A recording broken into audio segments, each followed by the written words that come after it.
আপনি কি নীলা ধারণ করে আপনার ভাগ্য বদল করতে চান, অথচ আপনার মনে এই নীলা নিয়ে নানা ধরনের সংশয় রয়েছে?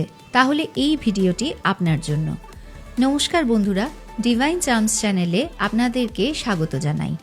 আজকের আলোচনার টপিক হচ্ছে নীলা কারা কিভাবে কখন কোন সময় ধারণ করতে পারেন। নীলা নিয়ে জ্যোতিষ চর্চায় বহু গল্প রয়েছে।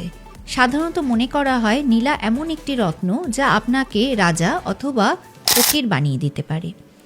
শনি গ্রহকে পাওয়ার দেওয়ার জন্য এই যে রত্ন নীলা, তা বিভিন্ন প্রকারের হয়ে থাকে এবং এই নীলা নিয়ে যতটা গুজব রটে তা কিন্তু পুরোপুরিভাবে সত্য নয়। নবগ্রহের মধ্যে শনি সবথেকে স্লো প্ল্যানেট। 2.5 বছর ধরে তার একটি রাশিকে অতিক্রম করতে লাগে, অর্থাৎ কোনো রাশিতে 30 ডিগ্রিতে শনির যে চলন তা 2.5 বছর হয়ে থাকে। তাই শনি গ্রহের যে রত্ন তা ধারণ করলে রাতারাতি আপনার ভাগ্য পাল্টে যাবে, এই ধারণা কিন্তু একদমই ঠিক না। তবে যেসব লগ্নের জাতক জাতিকাদের জন্য শনি রাজ্যকারী প্ল্যানেট অথবা শুভ ফল প্রদান করে থাকে, তাদের জন্য নীলা ধারণ করা অত্যন্ত উত্তম।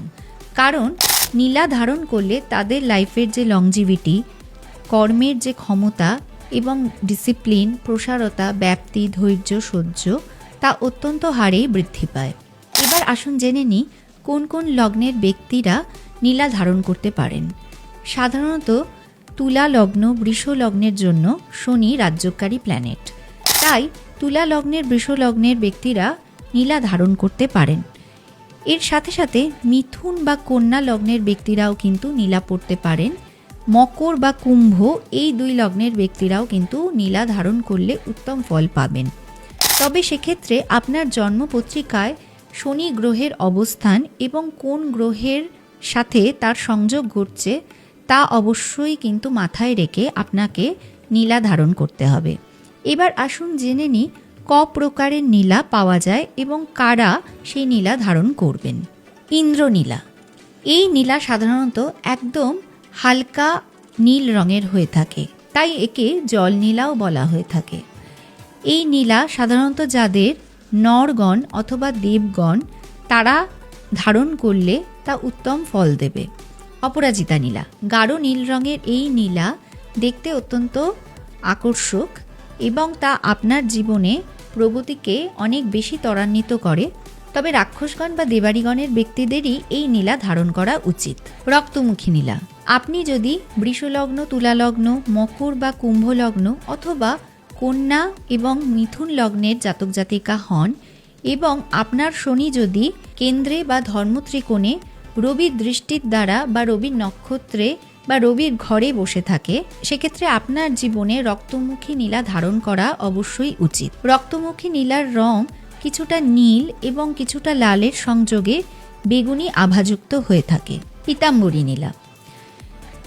যদি আপনার জন্মপত্রিকায় লগ্ন সাপেক্ষে শনি শুভ গ্রহ এবং তা বৃহস্পতির সাথে বা বৃহস্পতির ঘরে বা বৃহস্পতির নক্ষত্রে বসে থাকে, তবে সেক্ষেত্রে আপনি পীতাম্বরী নীলা ধারণ করতে পারেন।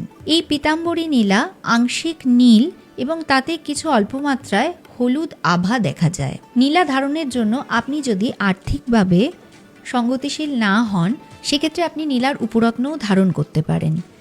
যাদের ইন্দ্র নীলা ধারণ করার প্রয়োজন তারা কিন্তু লাইট ব্লু জার্কন ধারণ করতে পারেন এবং যাদের অপরাজিতা নীলা বা রক্তমুখী নীলা ধারণ করা প্রয়োজন তারা অ্যামেথিস্ট ধারণ করতে পারেন। নীলা সাধারণত শনিবার ধারণ করতে হয় এবং অবশ্যই সূর্যাস্তের পর।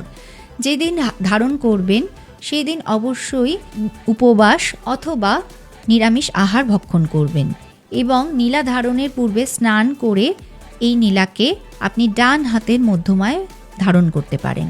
অবশ্যই সেক্ষেত্রে নীলাটি যেন রূপোতে বাঁধানো হয়, কখনোই সোনাতে বাঁধিয়ে নীলা কিন্তু পরা উচিত নয়। বিশেষ বিশেষ কিছু তিথি রয়েছে যে দিনও আপনি শনিবার না হলেও নীলা ধারণ করতে পারেন। সেক্ষেত্রে সেই নীলা অত্যন্ত কর্মশালী হিসেবেই কিন্তু বিবেচিত হয়, যেমন মহাশিবরাত্রির দিন বা নীল ষষ্ঠীর দিন অথবা দীপাবলি অমাবস্যার দিন।